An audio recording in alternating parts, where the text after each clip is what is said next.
वालेकुम। आज की वीडियो में मैं आपको बताऊंगी कि आपने अपना इंटरव्यू कैसे पास करना है, उसमें कौन कौन से क्वेश्चन आ सकते हैं। और सेकंडली आपको कुछ टिप्स बताऊंगी जिससे आपका इंटरव्यू इंशाल्लाह बहुत अच्छा होगा। तो स्टार्ट करते हैं कि how to clear interview after NTS written test. तो किस तरह से आपने इंटरव्यू क्लियर करना है। आपको हर सब्जेक्ट का कुछ ना कुछ नॉलेज होना चाहिए। अगर आप उस सब्जेक्ट से नहीं भी आपका तल्लक, अगर आप फॉर एग्ज़ाम्पल जो हैं वो मैथमेटिक्स के हैं तो आपको फ़िज़िक्स का भी नॉलेज होना चाहिए।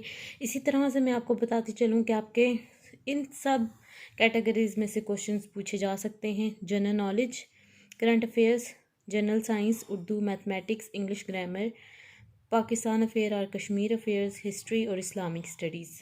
तो ये थे वो कैटेगरीज़ जिनमें से आपसे क्वेश्चंस पूछे जा सकते हैं। तो इनको अच्छी तरह से आपने तैयार करना है।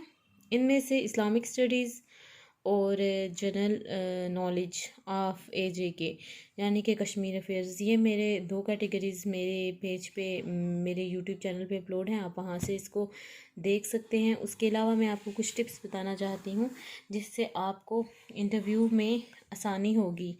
तो सबसे पहले try to answer in English. आपने कोशिश करना है कि आप इंग्लिश में आंसर करें, लेकिन ये टिप उन लोगों के लिए ही है जिनकी इंग्लिश स्ट्रॉन्ग है।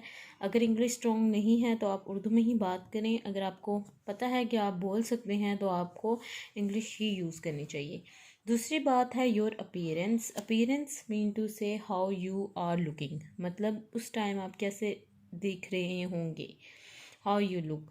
तो अपीयरेंस में आपने, ये बात नहीं है कि हर इंसान में हामी होती है, लेकिन आपने अपनी अपीयरेंस को दूसरों के लिए अट्रैक्टिव बनाने की कोशिश करनी है। अगर आप लड़की हैं, आप साफ़ सुथरा लिबास पहने, लड़के हैं साफ़ सुथरा लिबास पहने।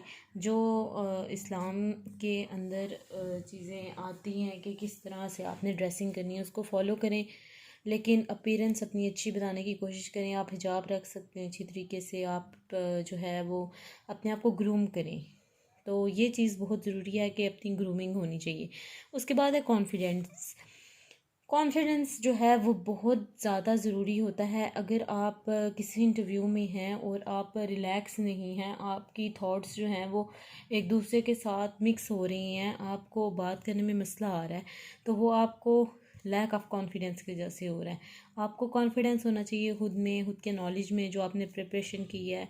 इस सब में आपका कॉन्फिडेंस होगा तभी आप जो है ना इंटरव्यू में अच्छा स्कोर कर सकेंगे। उसके बाद है प्रिसाइज एंड कम्प्रीहेंसिव आंसर। आपने क्वेश्चंस के आंसर्स को बहुत बढ़ा चढ़ा के नहीं बताना। आप लोगों ने सिंपली आपने क्वेश्चंस के आंसर्स को, अगर एक लाइन में आप बता सकते हैं तो आप एक लाइन में बताएं, उसको ख़त्म करें। ये नहीं कि आपको आंसर आप बहुत लंबा चौड़ा करके करेंगे, इससे बैड इंप्रेशन पड़ता है। तो अपने आंसर को ब्रीफली बताना। उसके बाद है फर्स्ट लेसन देन रिप्लाई। पहले आपको उनकी बात पूरी तरह से सुननी है कि वो क्या पूछ रहे हैं, उसके बाद आपने इनको रिप्लाई करना है। मोस्टली ऐसा होता है कि आपसे क्वेश्चन कुछ किया जाता है और आप आंसर कुछ और कर रहे होते हैं, और उसके बाद आप उनसे पूछते हैं कि आप प्लीज़ क्वेश्चन रिपीट करें, और आपको फिर वो क्वेश्चन रिपीट करते हैं। इस तरह से उनका टाइम भी वेस्ट होता है और आपका टाइम भी वेस्ट होता है, और बहुत से कैंडिडेट्स जो बाहर इंतज़ार कर रहे हैं उन सबका टाइम वेस्ट होता है।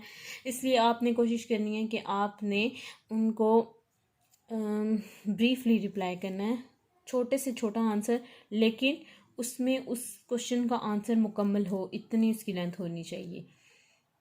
उसके बाद है first never try to over confident. मतलब आपने, कुछ लोग बहुत स्मार्ट एक्ट करते हैं कि हमें सब कुछ आता है, और इस तरह से एक किस्म का वो नेगेटिव इंप्रेशन डाल रहे होते हैं। तो आपको अगर सब कुछ आता भी है तो आप स्मार्टली बिहेव नहीं करेंगे कि आपको सब कुछ आ रहा है और आप सब जानते हैं।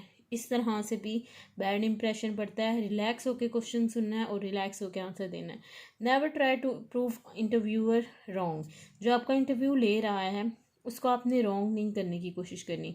अगर आप किसी चीज़ की यूनिट फॉर एग्जांपल बता रहे हैं मीटर पर सेकंड, और वो कह रहा नहीं ये मीटर स्क्वायर, मीटर पर सेकंड स्क्वायर है, मीटर पर सेकंड या पर सेकंड स्क्वायर है, तो आपको लग रहा है कि वो मीटर पर सेकंड है, लेकिन वो बता रहा है मीटर पर सेकंड स्क्वायर है, तो इन दैट केस आपने वहाँ खामोशी को अपनाना है, क्योंकि अगर आप वापस जब जाएंगे तो इंटरव्यूअर ज़रूर उसको खोल के देखेगा कि आंसर क्या था। अगर उसको कन्फ्यूजन हो गया तो वो आंसर चेक करेगा, इसलिए आपने उसको रॉन्ग उस टाइम नहीं करना। आपने अपना इजहार कर देना है राय का कि आपको क्या लग रहा है, लेकिन आपने उसको रॉन्ग नहीं करना। रिवाइज रिटन टेस्ट, जो आपका रिटन टेस्ट हो चुका है NTS डिपार्टमेंट ने रिटन टेस्ट जो लिए हैं, उन टेस्ट की आंसर की वेब पे होगी, आपने वो खोल के उसको रिवाइज करना है, उसके आंसर्स ढूंढने हैं अगर वो नहीं है, और उसको अच्छी तरह से प्रिपेयर करना है, क्योंकि मोस्टली क्वेश्चन रिपीट भी होते हैं। उसके अलावा आई कांटेक्ट, जो बंदा इंटरव्यू ले रहा है उसके साथ आपका आई कांटेक्ट होना चाहिए। आई कांटेक्ट से आपके अंदर कॉन्फिडेंस ज़्यादा अच्छी तरह से आपका कॉन्फिडेंस बिल्ड होगा। आपको ये नहीं लगेगा कि आप लैग कर रहे हैं, आपका कॉन्फिडेंस बिल्ड होगा। इसके अलावा जो इंटरव्यूअर है उसके ऊपर अच्छा इंप्रेशन जाएगा। तो आपने उसकी आंखों में देख के बात करनी है। आई कांटेक्ट का मतलब होता है आंखों में देख के बात करनी है। नेक्स्ट है, if answer is wrong must keep calm और सिंपली से सॉरी। और अगर आपको कोई आंसर नहीं आता तो आप सबसे पहले तो सॉरी कर दें। और अगर आपने आंसर का जवाब रॉन्ग दे दिया है तो आपने ये करना है कि आपने टेंशन नहीं लेनी, आपने टेंस नहीं हो जाना कि मैंने तो गलत दे दिया, अब क्या होगा, क्योंकि ऐसे करने से आप नेक्स्ट क्वेश्चंस के आंसर्स भी सही तरह से नहीं दे पाएंगे। तो ये सारे टिप्स हैं, और एक दफ़ा मैं फिर आपको बताती चलूँ कि आप स्क्रीनशॉट ले लें कि आपको इन सब कैटेगरीज में से क्वेश्चन पूछ सकता है। मैथ में से, उर्दू में से, जनरल साइंस में से, करंट अफेयर्स में से, जनरल नॉलेज में से, इंग्लिश में से, पाकिस्तान या स्टडीज़ या कश्मीर अफेयर्स में से, हिस्ट्री में से, इस्लामिक स्टडीज़ में से। तो इन सब को क्लियर करके जाएं। इंटरव्यू 5 नंबर का होता है, घबराना नहीं है, लेकिन आप लोगों को तैयारी अच्छी सी करके जानी है अपनी तरफ से, ताकि आप लोगों का बहुत अच्छा जो है इंटरव्यू हो जाए। इसी के साथ मेरे चैनल को लाइक और सब्सक्राइब करना मत भूलिएगा। अच्छी सी वीडियोस फिर से अपलोड की जाएंगी, और अगर आपको कोई क्वेश्चन पूछना है तो आप पूछ सकते हैं। अल्लाह हाफिज़, अपना बहुत सा ख्याल रखिएगा और बेस्ट ऑफ लक।